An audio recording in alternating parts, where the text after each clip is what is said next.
Hello everyone, welcome back. Study ম্যাথমেটিক্সে প্রত্যেকে স্বাগত জানিয়ে পঞ্চম শ্রেণী থেকে পার্ট 13 পৃষ্ঠা নং 155 ভিডিও পার্ট নং 12 করব। আজকে আমরা দুই দাগের থেকে করব। 0.003, 0.03 ও 0.3 কোনটা ছোট ও কোনটা বড়। তাহলে লিখব 0.003 সমান। দশমিক তোলার জন্য প্রথমে আমরা একটা দাগ টানব। এবার দশমিক তুলে নিচে 1 বসাবো। দশমিকের ডান দিকে যটা সংখ্যা আছে একের ডান দিকে তটা শূন্য। তাহলে 1 2 3টা সংখ্যা, এই জন্য একের ডান দিকে 3টা শূন্য দেব। দশমিক ওঠানোর পর সংখ্যার সামনে যদি শূন্য থাকে সেই শূন্য আমরা বসাবো না, শুধু বসাবো 3, শুধু সংখ্যাটি বসাতে হয়, অর্থাৎ সংখ্যাটি বসাতে 3 কত হলো 1000। তাহলে এক লাইন যদি লিখি তাহলে আমরা এভাবে লিখব যে অর্থাৎ এটাকে এভাবে বলবো আমরা সমান 1000 ভাগের 3 ভাগ।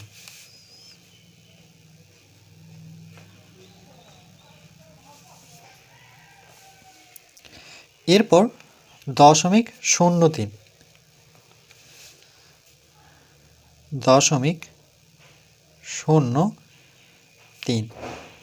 সমান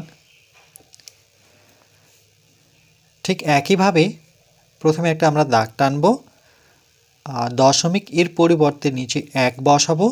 দশমিকের ডান দিকে যটা সংখ্যা আছে একের ডান দিকে তটা শূন্য বসাতে হবে। তাহলে এখানে কটার সংখ্যা আছে দেখতে পাচ্ছি 1 2, তাহলে একের ডান দিকে দুটো শূন্য হলো 100। দশমিক তোলার পর যদি শূন্য থাকে সেই শূন্য লিখবো না, আমরা ডাইরেক্ট সংখ্যাটি লিখবো, অর্থাৎ 3/100। যেহেতু হরটা আমরা সমান করব অর্থাৎ 1 2 3। এবার একটি ভগ্নাংশে জানতে হবে যে লব কোনটা আর হর কোনটা। তাহলে আমরা কি দেখতে পাচ্ছি, লব হচ্ছে দাগের উপরে যেটা থাকে সেটাকে লব বলবো, দাগের নিচে যে সংখ্যা থাকবে সেটাকে আমরা হর বলে উচ্চারণ করব। তাহলে যেহেতু এখানে সমান করতে হবে হর দুটো, তাহলে এটাতে 3টা শূন্য, এখানে 2টো শূন্য, তাহলে আর কটা শূন্যর প্রয়োজন হচ্ছে, একটা শূন্যর প্রয়োজন হচ্ছে। যেহেতু এখানে একটা শূন্যর প্রয়োজন হলো হরের সাথে, তাহলে লবের সাথেও একটা শূন্য বসাতে হবে। তাই লিখব অর্থাৎ সমান 1000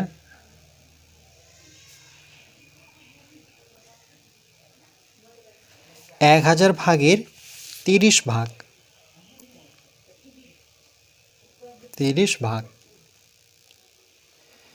এরপর 0.3, তাহলে 0.3 সমান, প্রথমে একটা দাগ টানবো, দশমিক তুলে নিচে 1 বসাবো। দশমিকের ডান দিকে একটা সংখ্যা, এই জন্য একটা শূন্য বসবে, তাহলে উপরে বসাবো 3 সমান, যেহেতু হর আমরা সমান করব তাহলে এখানে আছে 3/10। একের ডান দিকে 3টা করে শূন্য, তাহলে এখানে দুটো শূন্যর প্রয়োজন।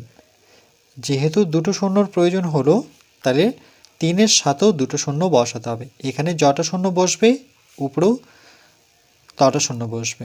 তাহলে অর্থাৎ সমান 1000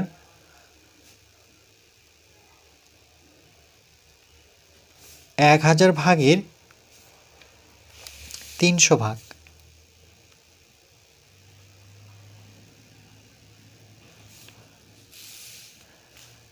এবার কোনটা ছোট কোনটা বড়, তাহলে দেখো যেখানে 3টা করে শূন্য করেছি সেখান থেকে দেখতে হবে। তাহলে হরগুলো প্রত্যেকটারই সমান, তাহলে লব দেখব 3 30 300। তাহলে সব থেকে বড় কোনটা, 3 না 300, এটা বড় সব থেকে 300। তাহলে সেটা প্রথমে লিখে নিই 0.3। যেহেতু এটি বড় তাহলে গ্রেটার দেন চিহ্ন দেব। এরপর দেখব 30 বড় না 3 বড়। 30 বড়, তাহলে সেটা আসছে কোথা থেকে? 0.03 থেকে আসছে। আর সব থেকে, না এখানে চিহ্নটি এভাবে দিতে হবে, সব থেকে ছোট হচ্ছে 3/1000, সেটা আসছে 0.003 থেকে, 0.003 থেকে। এখানে চিহ্নটি কিন্তু এটি দিতে হবে, অর্থাৎ গ্রেটার দেন চিহ্ন দিতে হবে। তাহলে কোনটা ছোট কোনটা বড়? তাহলে এক্ষেত্রে আমরা দেখতে পাচ্ছি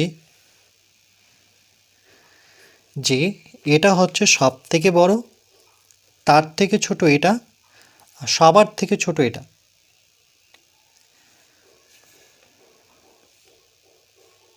তাহলে এভাবে রাখতে পারি, নতুবা ছোট থেকে বড় সাজিয়ে পাই, সেটা লিখলেও হবে। যে অর্থাৎ এভাবে লিখতে পারি, অর্থাৎ যদি ছোট থেকে বড় সাজাই তখন কিন্তু চিহ্নটা ঘুরিয়ে দিতে হবে, তখন যেটি গ্রেটার দেন সেটি লেস দেন দিতে হবে। তাহলে এই দিকটা কী ছিল? 0.003 ছিল, তার থেকে বড় 0.03, তার থেকে বড় হচ্ছে 0.3। হয় এভাবে সাজাতে পারো, নতুবা এভাবে সাজাতে পারো, যে কোনো একভাবে সাজালেই হবে। এখানে যে চিহ্ন দুটো দেওয়া হয়েছে, এই চিহ্নটাকে আমরা গ্রেটার দেন বলবো। তাহলে গ্রেটার দেনের ডান দিকে ছোট সংখ্যা থাকে আর বাঁ দিকটায় বড় সংখ্যা থাকে। এই দিকটায় দেখো, এই দিকটায় অনেকটা জায়গা, তাহলে এই দিকটা বড় আর এই দিকটা ছোট, এটা মনে থাকে। এটাকে বলবো greater than, GREATER, greater than THAN।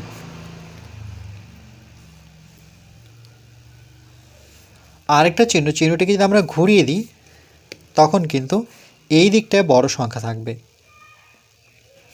আর তখন এই দিকটা থাকবে ছোট সংখ্যা। এটিকে আমরা লেস দেন বলবো, লেস দেন। তাহলে এই তথ্যটুকু কিন্তু জানতে হবে, কোনটা বড় কোনটা ছোট, কোন দিকটা বড় হয় কোন দিকটা ছোট হয়। তাহলে এটার মধ্যে সব থেকে বড় 0.3, তারপরে তার থেকে ছোট এটা আর তার থেকে ছোট এটা।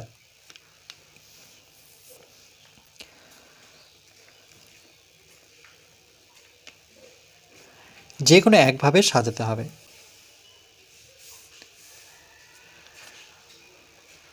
এটা হচ্ছে বড় থেকে ছোট সাজিয়েছি, এটা হচ্ছে ছোট থেকে বড়, দুটো কিন্তু মানে একই।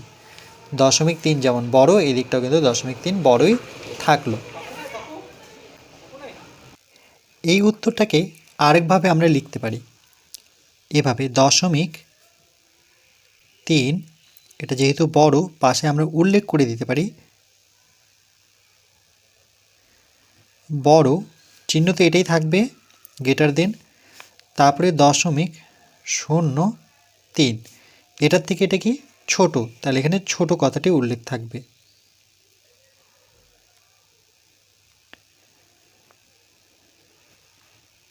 ছোট,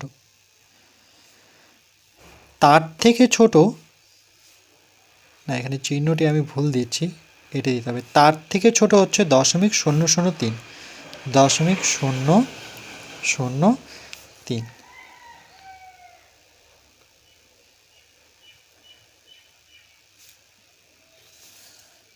এভাবেও উত্তরটি আমরা লিখতে পারি, যে কোনো একভাবে লিখবে, হয় এভাবে লিখতে পারো, নতুবা এভাবে লিখতে পারো, নতুবা এভাবে লিখতে পারো। তিনটা লেখার প্রয়োজন নেই, যে কোনো একভাবে লিখলেই হবে।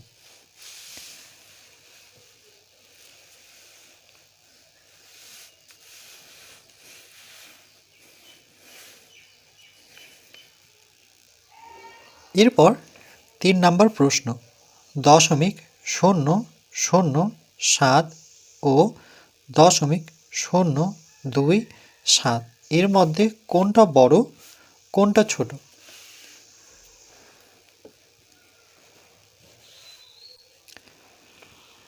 দশমিক শূন্য শূন্য সাত সমান, প্রথমে আমরা দশমিক তুলব, দশমিক তুলে নিচে 1 বসাবো, দশমিকের ডান দিকে যটা সংখ্যা রয়েছে একের ডান দিকে তটা শূন্য দিতে হবে। তাহলে প্রথমে সংখ্যা গণে নিই, 1 2 3, তাহলে এখানে 3টা শূন্য দিতে হবে। দশমিক তোলার পর সংখ্যার সামনে শূন্য থাকলে শূন্যগুলো বসাবো না, আমরা শুধু সংখ্যাটি বসাবো, সেটা কত? 7। তাই লিখব অর্থাৎ এটিকে এভাবে বলবো, সমান 1000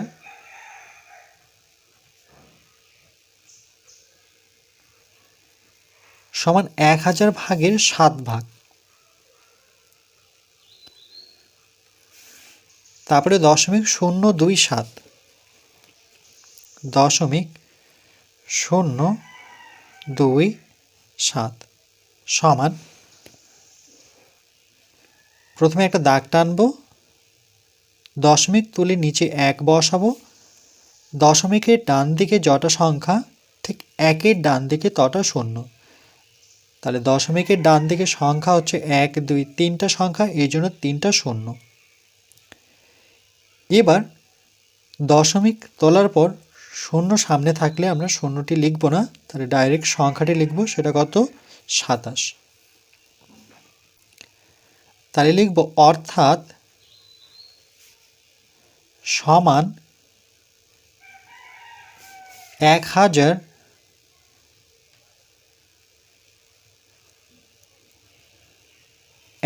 ভাগের 27 ভাগ।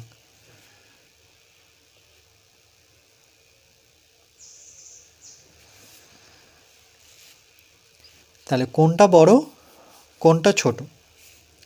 তাহলে সুতরাং প্রত্যেকটির হর যেহেতু সমান আছে এখানে, তাহলে আমরা দেখব লব কোনটা বড় আর কোনটা ছোট। 7 ছোট, 27 বড়। তাহলে 27/1000 আসছে 0.027 থেকে, 0.027 হচ্ছে বড়, তাহলে গ্রেটার দেন চিহ্ন দিতে হবে। আর 7/1000 ছোট, সেটা আসছে 0.007 থেকে।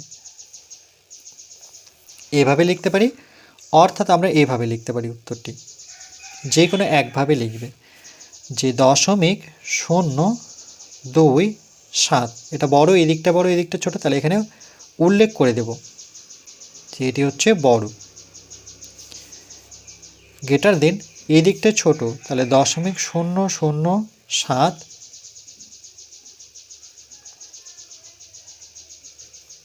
হচ্ছে ছোট।